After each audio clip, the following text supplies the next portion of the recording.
A few videos ago we were looking at a stack of electronics that had been dropped off to my shop as e-waste.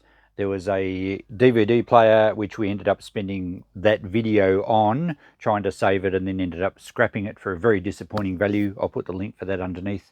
And now we're going to look at the rest of them. Hey guys, it's Chris the Ultimate Recycler. We have a couple of VHS players or VCR players. I always get confused which one to say there. And a Philips CD, more of a vintage one. Let's check these out. We'll see if they all work. We'll just test them all in this video. We may well get sidetracked with a repair though, or a scrap. Let's have a look.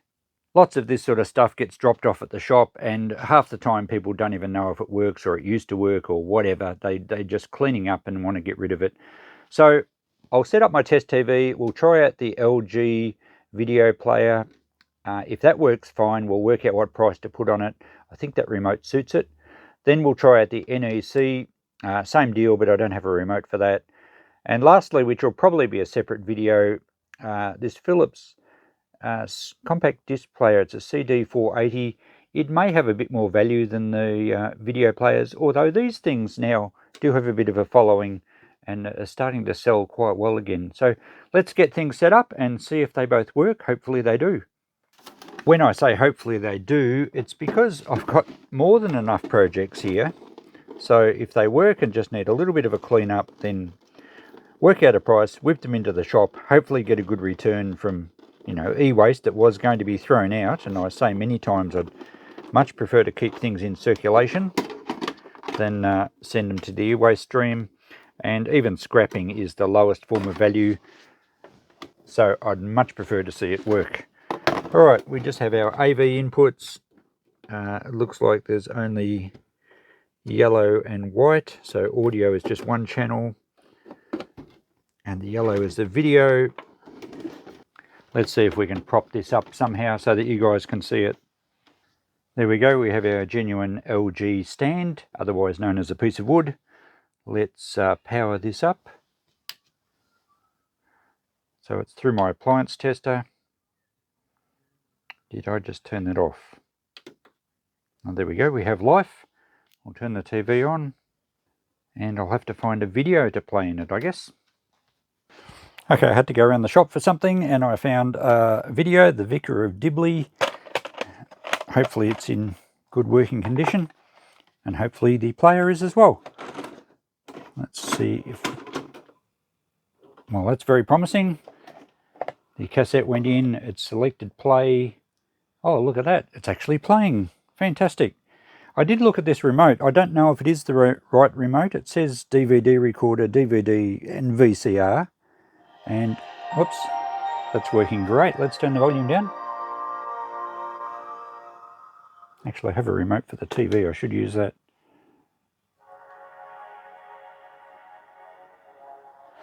Oh, that's really good. I'm happy that works. I put new batteries in it because, often there's old dead batteries in there and often they corrode. Luckily, these ones hadn't. In fact, they had been removed, so that was good. But I don't think this actually does anything with this player. Where's our stop? No, nothing's happening. And the remote does work. I did check.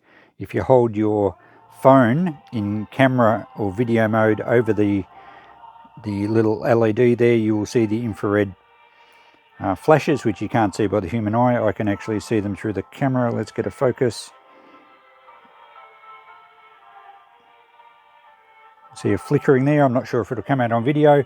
I can see it through the camera. I can't see it in real life. So that works, but I don't think it suits that video. That's working beautifully. Fast forward. Fantastic. Play. Quite a nice picture actually, no flickering. Very good. Stop. Rewind.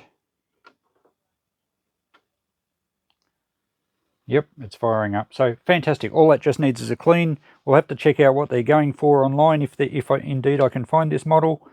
No remote. I'm not sure if they ever had one. I guess they probably would have. But I think that's going to be at least a $40 or $50 VHS player, VCR. All I've got to do is wipe it over. It looks in good working order. Fantastic, that's good. Let's check the next one. And now let's look at the NEC, and we'll have to get out our genuine NEC stand. There we go. Plug it in. Oh, and our AV leads. And it looks like we actually have stereo here. We have yellow out and audio left channel and audio right channel.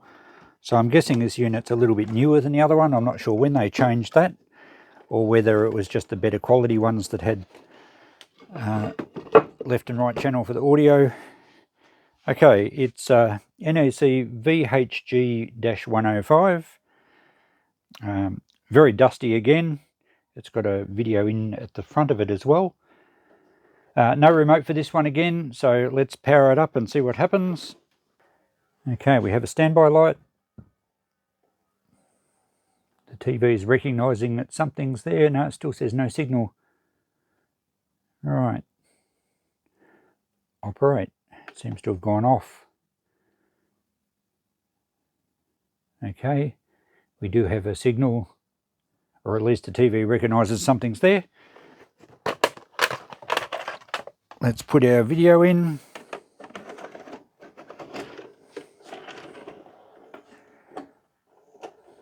Very faint. Oh, it's playing. Very hard to read screen. I don't think it's just because it's dirty. Oh, that looks like it's working straight away. Very good.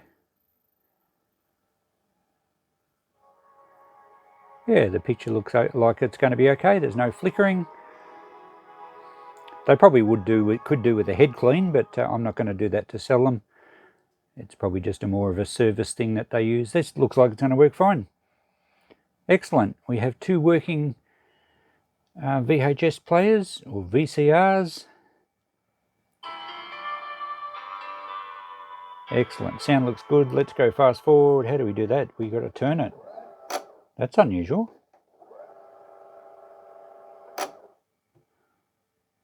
All right, that's working fine. Let's stop and fast forward. Oh yeah. Oh, do you have to hold it on? Oh no, there we go. That's working. And we'll go back to play. Play with your little dick. Well, that's very comforting, isn't it? Okay, there we go. Well, it looks like it's working fine, so we'll clean this one up as well. I haven't checked eBay for these to see if I can find any that have sold. We'll go and have a look in a minute. But we have two working units. That's fantastic. I was just checking all the functions on this video before I cleaned it up, and I can't get it to rewind all the way. So at the moment, it's not back at the start. It will fast forward fine. Oh, it is back at the start. Okay, it seemed to have a lot of trouble rewinding. So if I fast forward, oh, it goes in fast motion while it's on play, so we'll stop that. We'll fast forward, and it does its little get ready noises, and then it actually winds up and takes off, as you can hear. And I ran that right through to the end of the tape before. That worked fine. Now when I stopped it and went to rewind, it started and it rewound most of it, but it didn't get right back to the start. It seemed to go really slow. I wonder if it's got a belt problem, or perhaps it's a mode switch, needs cleaning. So we're showing rewind on the little symbols, but it's not actually kicking in now. So it's just the last part of the tape it seems to have trouble with. And you know, the video shops used to say, please rewind your tapes. I don't even know if there's any video shops left alive. Probably not even DVD shops anymore. So look, that's shows rewinding, but it's not doing anything. If I go back to fast forward, and we'll take it through a fair bit of the tape.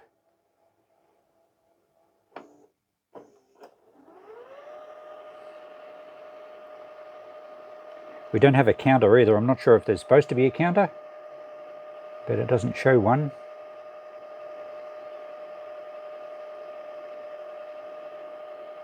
So that should be enough. We'll stop that. And I'll go back to we'll just play it and see where it's up to. It'll be somewhere, yep. So, still working fine on play. Now we go rewind. It's showing the rewind symbol. It said rewind on the screen. And now it's rewinding. It doesn't sound very fast though. It sounds like it's labouring.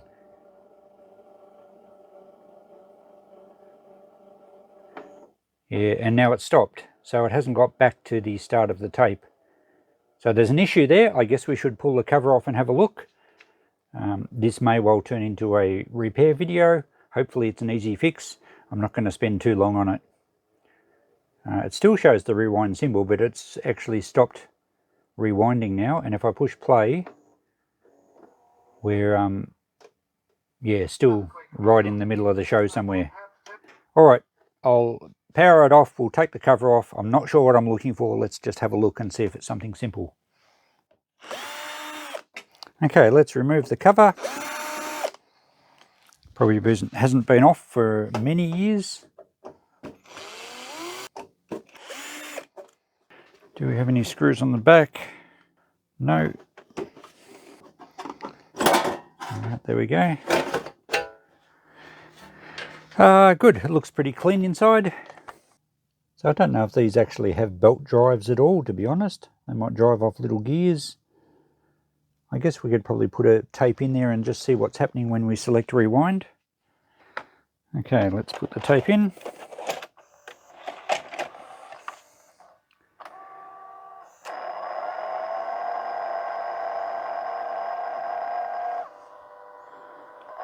Oh, I don't know what's going on there. Something strange is happening. Oh, it's still in rewind mode. Stop. Okay, now there's something weird going on here. It's probably one of the sensor switches or something. It's trying to turn the tape, but it hasn't pushed the tape up around the head at all. And I can't seem to stop it.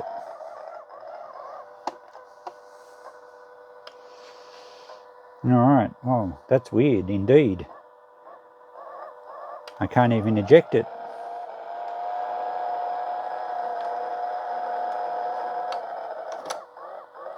In fact, none of the controls are doing anything. Oh, hang on, it just stopped. No? It's got the double rewind symbols happening. Oh, there we go. It just put the tape up around the head. Okay, that's now probably playing. It still says rewind on the front. I haven't got the AV plugged in and the TV's off. Well, if I press play,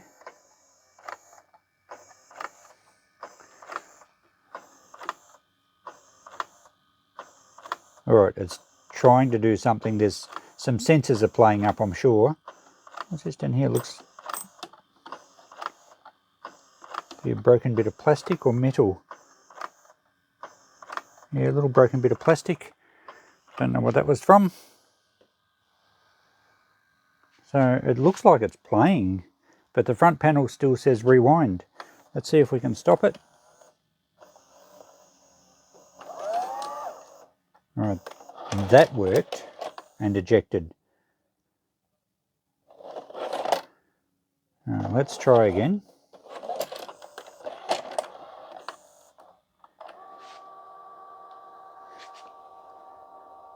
Okay, it's not saying anything on the front. Let's push play. Ah, this is doing really weird stuff. Now, I've read about there's a mode switch in these things that need cleaning apparently. And given that it's doing all sort of functions on its own, it's quite possible that switch will need cleaning. And I don't even know where it is or how to get to it. I might have to do a bit of research on that. We may have to pull the mechanism out. It's ejected the tape again. Let's try that again.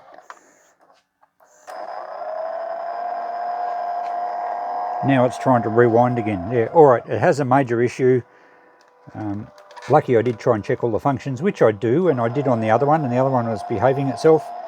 This one clearly isn't.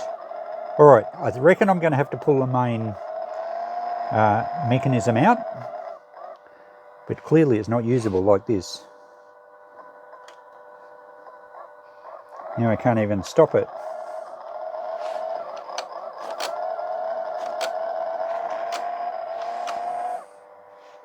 I wonder if this switch has problems in the contacts.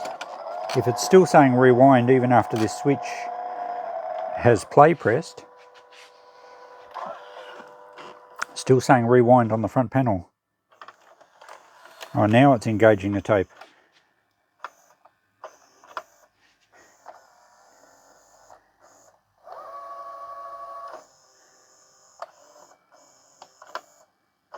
I don't think it knows what it wants to do. I think it's totally confused. Still saying rewind on the front. And now I can't stop it again.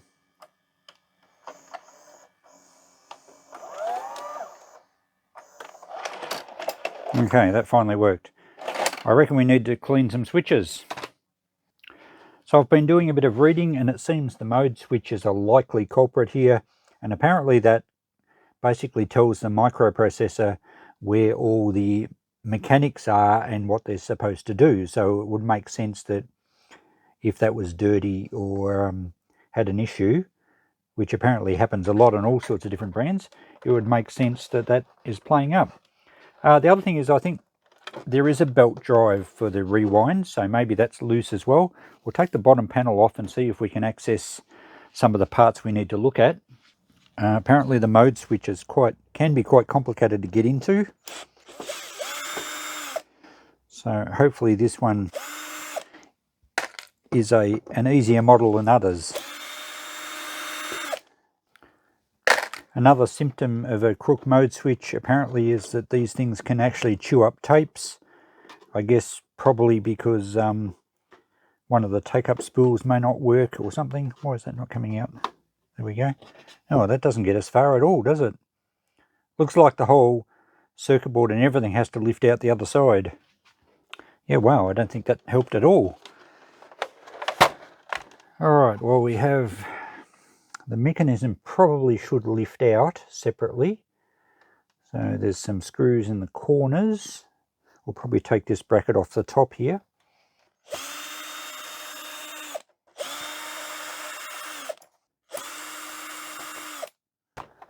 And we'll keep each part separate with the hardware for them. So now we've got one corner screw, possibly some under here. I think the mode switch is probably down this side, but I reckon we need to take the mechanism out first.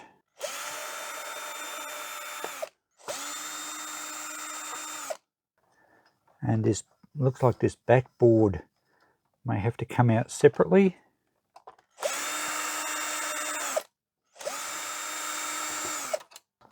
I think that's attached to the main board. We might have to take this back panel off here. This is one of these chasing your tail jobs.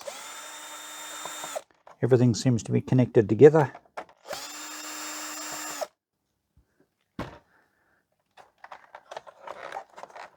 Alright, that has freed up. Well, we probably didn't need to take... In fact, that board may come out with everything. There's a screw down the middle here at the front. Whoops. And we've dropped that. Where did that go? Time to magnetise a screwdriver. Now, let's go fishing. Don't know where that screw's gone. Hopefully we'll find it when we... there we go. It looks like the mechanism might nearly lift out now. We'll get that screw later. Alright, to get that out, we do need to get this board out first. Now maybe it unplugs off the main board. It does. Excellent. And we have a little plug here.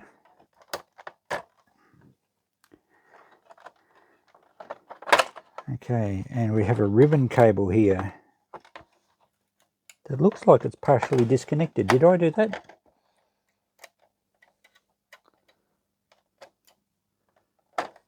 Oh, that's just like a wedge to hold it in. I don't know if that was completely in. Maybe it was. Maybe my fiddling just started to pull it out.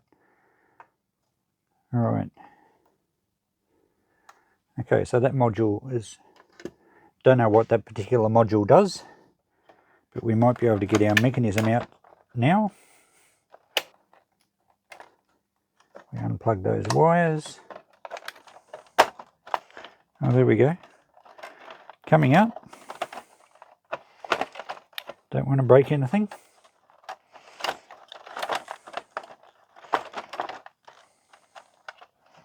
Front panel might be in the road. Does the front panel come off? Oops, there's our loose screw. There it is. Righto, where did that come from? That was out of here. Alright. Oh, maybe the door's causing a problem here. So I think I'd like to get the front panel off if we can. It just clips. 3 clips on the bottom. 2 clips on the top. Any on the sides? Perhaps, yes. Clips on the sides too. There we go. And we might have to pull the control knob off first. That came off easy. No screws behind that. The rest of it should come off together. Let's go around and undo all the clips again.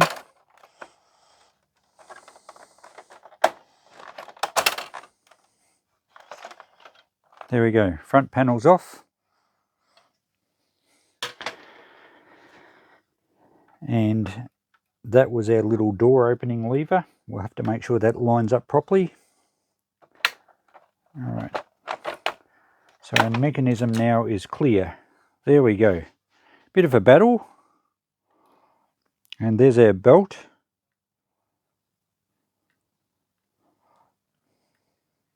Everything looks okay. The belt's probably a little bit slack, but now the board looks a bit simpler now, not quite as scary. What's that? Is that the mode switch connections? I thought they were an enclosed switch.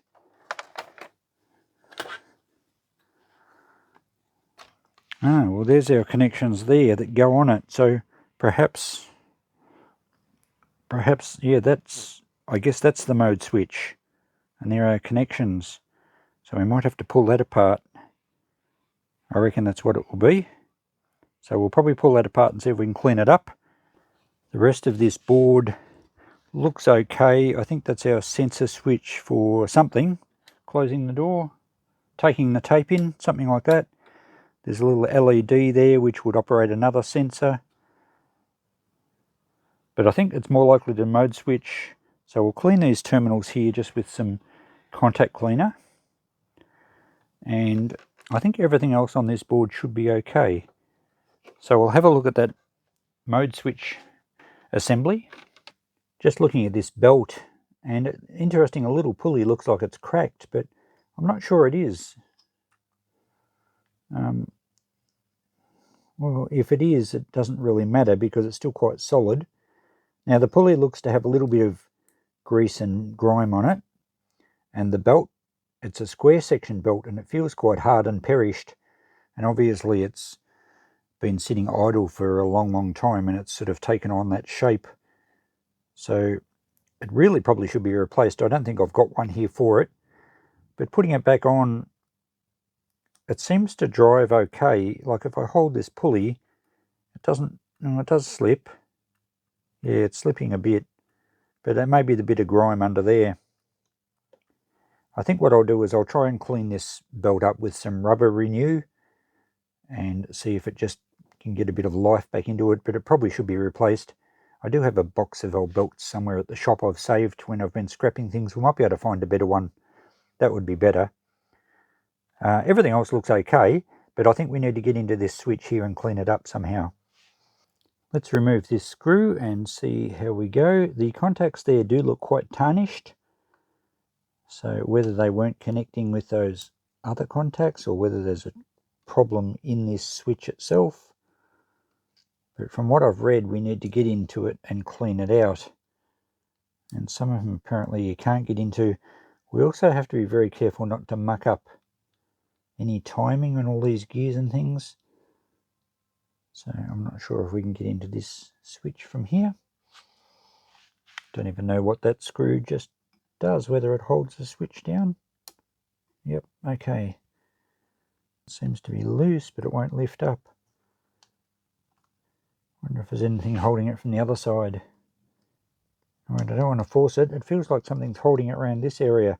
I might put that screw back in for the moment and just have a look at the other side and see if there's a screw in from the top or something. No, there's nothing I can see from this side. Now maybe we could spray some contact cleaner in there and it will get in amongst it and free it up. But I don't really want to have to put the whole thing back together to find that that didn't work. I'd rather actually get into it if I can. Let's try again gently. We'll take this screw back out. It goes under this one.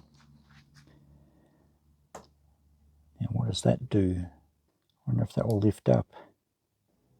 Okay, if we open that section up, I think that will slide up. Don't want to put too much pressure on anything. There we go. Now, don't want to move anything in case we muck up any timing. Doesn't look likely to muck up any timing.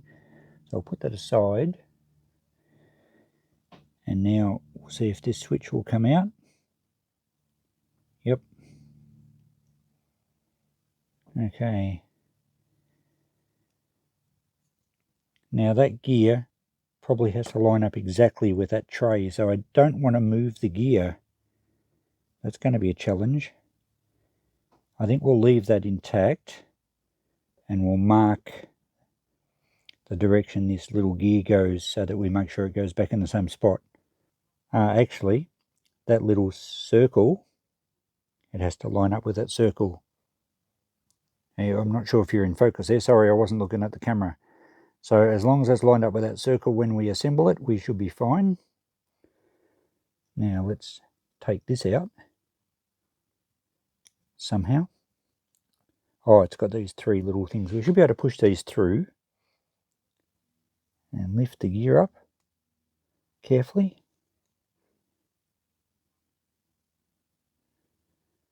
I don't know what's under it, so oops, something spring-loaded.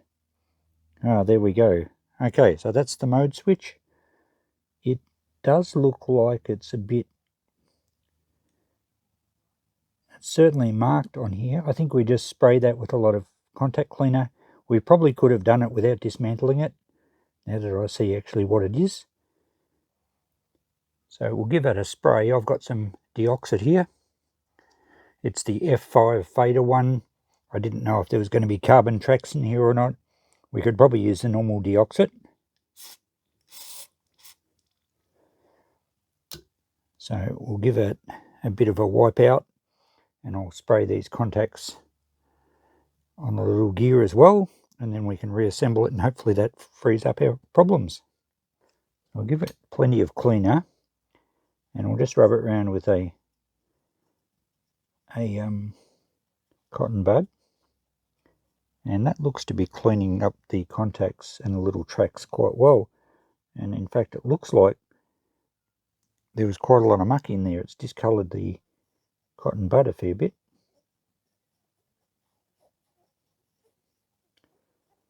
So I'm pretty happy that that's going to clean it up, or at least I'm satisfied that it should work fine. We'll give these little contacts a clean.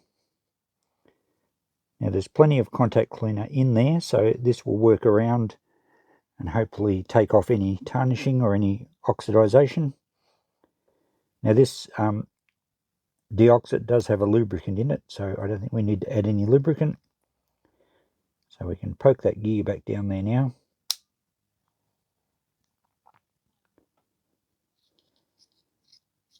and give it a good spin around now that we know where it goes.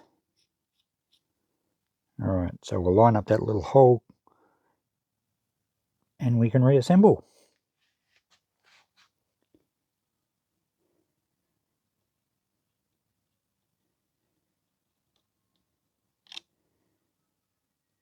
And we can put this little lever back on now. Should click into position. There we go. I think that's where it went. We can put this screw back in. And we'll just give a bit more of a squirt here and clean these contacts up. Okay, I think we have one clean mode switch, hopefully. Now, as far as a belt goes, I found an assortment of belts I had at the shop from when I used to actually scrap out a few VCRs, so hopefully I've got one around about the right size. Alright, just make sure that there's no contact cleaner around where the belt goes. We might just get a bit of IPA on a cotton bud and just clean off that pulley. It looks a little messy there. Might as well clean around the other pulley as well. Yeah, a little bit of black stuff on there. So I found a belt that's just a whisker shorter and it feels okay. It doesn't feel quite as hard as the one I took off, so it will stretch a bit further. It's a square section belt, so hopefully it's not too tight. Not sure how tight these should be, but that certainly goes on there nicely, and yeah, we're not getting any slip there now. Alright, I reckon that will do the trick. Fantastic, so hopefully that's all ready to go back together. I've just sprayed a bit of deoxit on these terminals here, so hopefully they're free of oxidization now. And I put a little bit in this sensor switch down here, and I think this switch is to sense that the door's closed or something. Can't quite remember. But anyway, a little bit of spray won't hurt in that. So now's the time we've got to reassemble and make sure all the wiring plugs back in where it's supposed to, including, oh, that plugs into that board, doesn't it? We'll zoom you out a bit and hopefully we can line this up properly. Okay, that felt like it went home nicely. Of course, this needs to be in exactly the right position for those little contacts to line up on the mode switch. So now we can put the 3 screws in that hold that in first.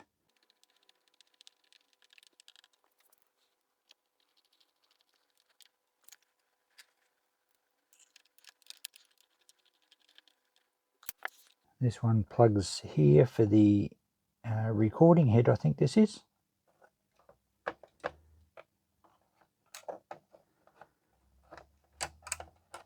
And this backboard plugs in here, and that plug goes in there. We'll have to get this one in properly in a minute. Let's put the screws in to keep it in place. And we didn't need to take the screws out of this back section.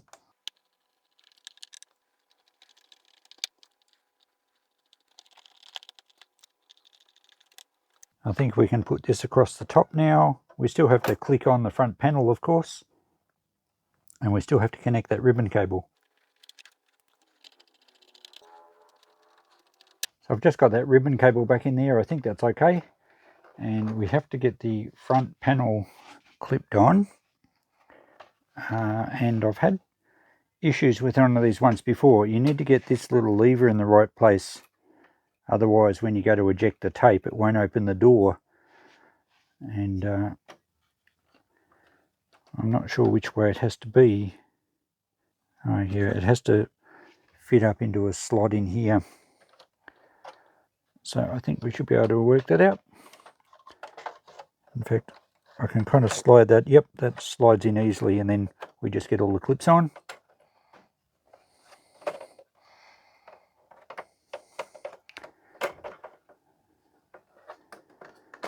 Make sure our RCA plugs line up. Click, click, click. I think we're good. Yep, I think that's going to work okay. Alright, just got this knob to put on, and we can give it a test before we put the cover on. Hopefully we've made some improvements. We'll power up now. Okay, we have power happening. Let's get our video. Hopefully it senses properly.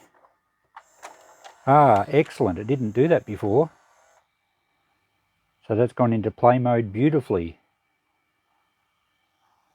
And it's saying play on the front. Let's go to fast forward. We'll have to go stop first. And fast forward. Goes to its little paces. And we can hear it wind up. That's excellent. Alright, the trick will be, or the proof of the pudding will be reverse, rewind. Let's stop. And go to rewind. Oh, that's not as fast as fast forward, but it sounded good. As long as it goes back to the start of the tape, that's really good. Obviously our new belt is working. And importantly, the thing's not doing really random stuff like it did before. And it slows up as it gets to the end of the tape. And I think it's right back to the start of the tape now, just about. Yep, fantastic. I'm really pleased about that. First mode switch I've ever taken apart, and it looks like we've fixed it. And I'm pleased that my diagnosis was right. It made the most sense to me. So now we can eject. Excellent. It's doing what it's told. Beautiful. Alright, I'll put the cover back on. We'll just play it again on the TV to make sure it's right. But yeah, I'm pretty happy with that fix. I've learnt something about VCRs. All back together now, and time for a test. So we'll put our tape in. It should, I think we rewound it back to the start, so it should be at the start of the tape. Let's see what we've got. Looks like it's the start of the tape, doesn't it? It is playing. Yep, there we go. Brilliant. Alright, let's go. We can go fast forward if we hold that on. Yeah, so you've got to hold that on to kind of go fast forward whilst you've got vision. And flick it back, it'll go back to play. Beautiful picture. And if we go stop and fast forward now, it should actually fast forward. Yep. So everything's working beautifully. All the functions are working, it responds nicely. We can stop that. We've gone a bit into the show now. And play. Fantastic. Really good. So there's both the units, both cleaned up and ready for sale in perfect working order, except for the fact that I don't have remotes. And there's a few little light scuffs and scratches, but they cleaned up really nicely. Once I got them fairly clean, I just went over them with some Armor All, and it brings the, especially the black one, brings it up beautifully. So there we go. I can take them to the shop and write out some price tickets. And I think I'll just go, say, $30 each. That'll see them sell, I think, quite easily. I did check eBay on both models. I found a few very similar. I didn't find the exact models. And a lot of these ones, even without remotes, were selling for $50, $60, sometimes even $70 or $80. Sometimes they'd sell for $30. Most of them sold, plus postage is an issue with these things online. So I don't think I'll have any trouble getting $30 each for them. Yes, we spent a bit of time on one of them, but I don't really count that. It's something that I've learned, something that I've been able to show you guys, and we keep the metal out of the waste stream, so got to be good. That leaves us out of that lot that came in. It leaves us with this Philips CD player, so we'll do this in a separate video. I'm not running a particular playlist on these. It's just a lot came in and I wanted to go through them, and we're going to end up with 3 videos. Thanks for watching, guys. We'll catch you in the next one. Bye for now.